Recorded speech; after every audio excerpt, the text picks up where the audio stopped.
Hi, everyone. As she stated, my name's Alicen Pittenger, and I'm with Conductive Technologies.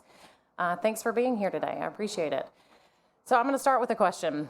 Who in here has been impacted by inflation, rising prices? Can I just see a show of hands? I am hoping that it is the whole room. And if it was not, then I would have someone who didn't raise their hand come up and present for me, because you clearly have a different perspective than I do. But I want to talk about just the raw materials and how a contract, just from a contract manufacturer's perspective. So obviously we are working with our customers who need us to manufacture products for them. So in a true partnership style, when we see kind of rising prices in raw materials, maybe some supply issues, we are trying to work with them to get to a solution that is mutually beneficial for both parties. And it's something that we can't ignore, especially given the geopolitical climate of late. So why is it important in the printed electronics industry? Well, this is a growing industry still. When we look at flexible electronics, wearables, industrial applications, as these markets continue to grow, there is an increased need for higher performance characteristics, certainly an increased demand for cost stability, which is not something that we have seen recently. We've seen exactly the opposite of that. And ways to scale given kind of the challenges of the cost and the stability of the supply.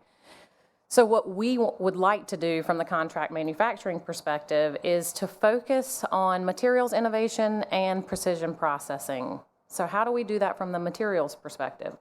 We work with our vendors. We are not the ones innovating in the industry for raw materials, from inks to substrates.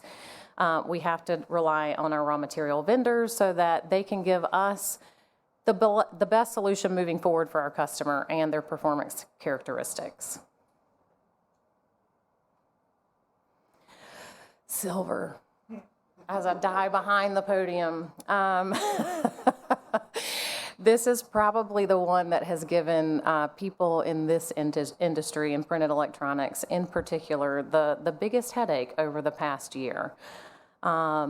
And why? So silver is the gold standard for printed electronics. I don't think that is going to change, and I actually feel bad saying it's the gold standard that we're talking about silver, but it is kind of what everybody wants in their product.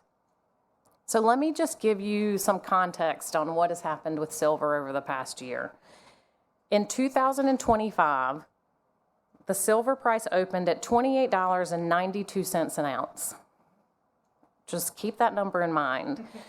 In 2026, it hit a high of $121.67 an ounce. Over 300% increase in one raw material.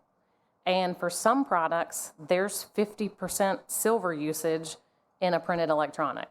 So you can imagine what that means for us as a contract manufacturer and certainly our customers. So the customers are kind of screaming at us, what can we do? We go scream at our vendors, what can you do? And we're trying to, find the best solution moving forward. Now, I'm in no way saying that raw materials will not ever increase, because they increase every year. But this is exceptional in one raw material, the increases that we saw. So obviously we were looking for solutions for our customers. And I shouldn't say that it's now just silver. It's really every raw material. We are getting weekly notifications of surcharges because it's hard to get the raw materials to make the raw material that we need. So it's not just limited to that. It's now expanding into substrates and basically every raw material that we use.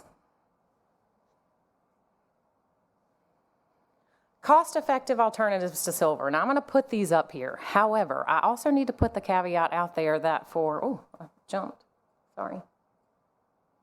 caveat out there that for medical devices in particular, even though there's a cost-effective alternative, if the product has been cleared by the FDA and approved and is commercial, it's not like we can switch it tomorrow.